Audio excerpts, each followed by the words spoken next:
عمل سے زندگی بنتی ہے، جنت بھی جہنم بھی۔ یہ خاکی اپنی فطرت پہ نوری ہے نہ ناری۔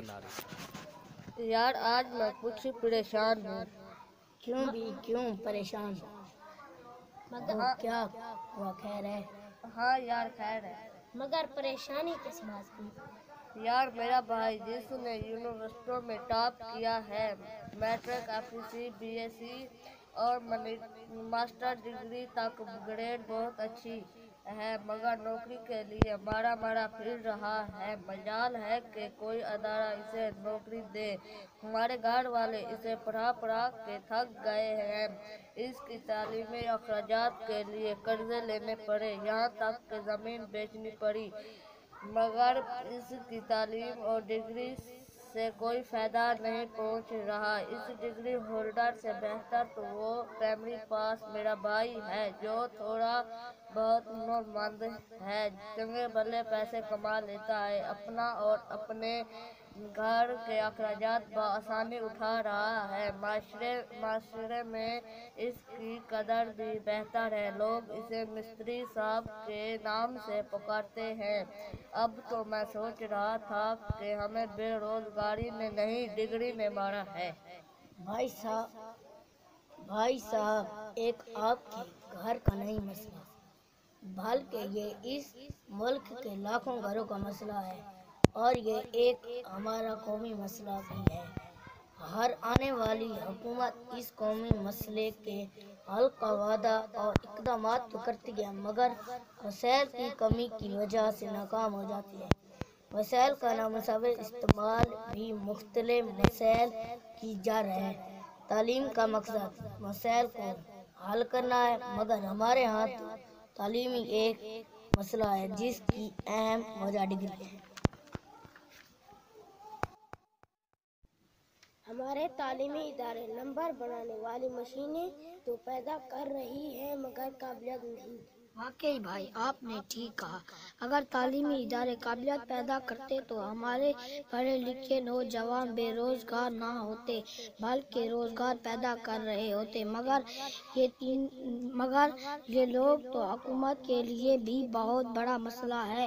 بھائی، ایک سروے کے مطابق جن تعلیمی اداروں میں 3 چیزیں پائی جائیں وہی تعلیم ہے، اور ان 3 چیزوں میں کانفیڈنس، خود اعتمادی، اپنے اللہ پر اور اپنی صلاحیتوں پر یقین ہے، مگر ہمارے پڑھے لکھے طبقے میں مایوسی عام ہے، اور وہ مایوسی نوکری کے نہ ملنے کی وجہ سے ہے۔ رزق تو صرف اللہ تعالیٰ کے ہاتھ میں ہے۔ تعلیم کا مقصد نوکری کا حصول نہیں، بلکہ مسائل کے حل کے لیے اللہ سے مدد اور اپنی صلاحیتوں کو اپنے اور اپنے ملک و قوم کی بہتری کے لیے استعمال میں لانا ہے۔ نمبر 2، کریٹیوٹی، تخلیقی جوہر۔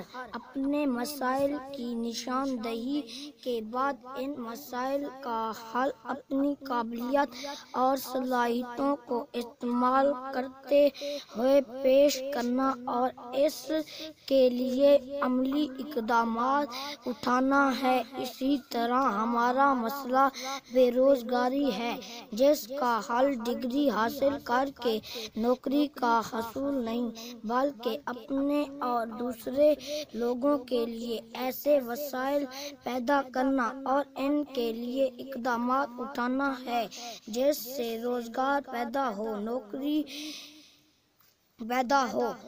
نمبر 3، کریکٹر، تیسری اہم چیز جس کا پڑھے لکھے لوگوں میں لازمی ہونا ہے وہ ہے کردار۔ ایک اچھا کردار ہی اچھے معاشرے کی تکمیل ہوتا ہے، لیکن بدقسمتی سے ہمارے اکثر پڑھے لکھے لوگوں کا کردار سے ان لوگوں کا کردار بہتر ہوتا ہے۔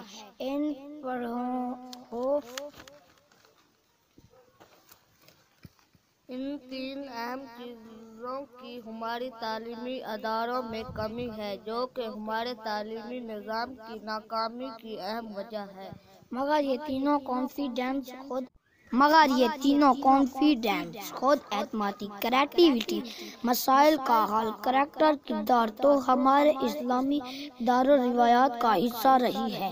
ہمارے نبی حضرت محمد مصطفیٰ صلی اللہ علیہ وسلم کی سیرت، خدائی احکامات قرآن مجید میں عقیدہ توحید، رسالت کی صورت میں کانفیڈنس، اعتماد کی تعلیمات موجود ہیں، جس کی اہم مثال غزوہ بدر میں 313 خالی ہاتھ مہاجرین کا 1000 اسلحہ سے لیس کفار مقابلہ کرنا ہے۔ علامہ محمد اقبال کا فلسفہ خودی بھی خدا پر یقین اور خود اعتمادی کا درس دیتا ہے۔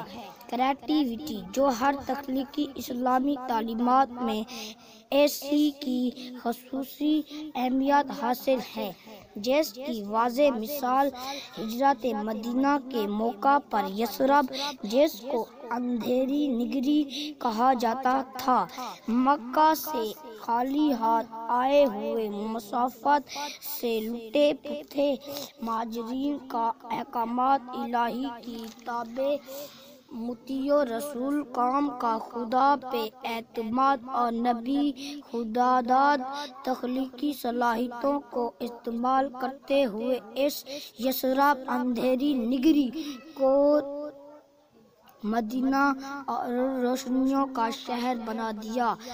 کریکٹر، کردار، جس کی تعلیمات اسلام میں اہم مثال اس جنگجوؤں، جاہل اخلاق، قیادت سے عاری، ظالم، اونٹ چرانے والے عرب بدر قوم کو دنیا کی مہذب، ترقی یافتہ، عظیم، منتظم قوم بنا دیا۔ تمدن آفرین، آئین جہانداری، وہ صحرائے عرب یعنی شتربانوں کا گہوارہ۔ اچھا بھائی، اب میں سمجھا ہمارے موجودہ نظام تعلیم میں ہی خرابیاں ہیں۔ جی بھائی، نظام تعلیم کا مقصد ایک معاشرے کی اقدار و روایات کو نئی نسل میں منتقل کرنا ہے، تاکہ وہ بھی اپنے آباء و اجداد کی طرح روشن خیال، صادق، امین، پرعزم، مسائل کا ڈٹ کر مقابلہ کرنے والے، محنتی، مذہبی، محترم، تابع الہی اور مطیع رسول بن جائیں۔ مگر ہمارا نظام تعلیم تو انہیں کام چور، بد اخلاقی، بے حیائی کے ماہر، کریکٹر، غیروں کی تہذیب پسند بنا دیا ہے، جو کہ ہمارے معاشرے اور ملک و قوم کے لیے ناسور بنا ہوا ہے۔ اچھا، تو یہی وجہ کہ ہمارے ملک میں ہر آئے روز چینی، گندم، کھاد اور دوسری اشیاء ضروریات کا بحران پیدا کیا جاتا ہے، تاکہ عوام کو بلیک میل کرتے زیادہ سے زیادہ پیسہ کمایا جا سکے۔ واقعی بھائی، ایسے لوگ ہمارے معاشرے اور نظام تعلیم کے لیے سوالیہ نشان ہیں۔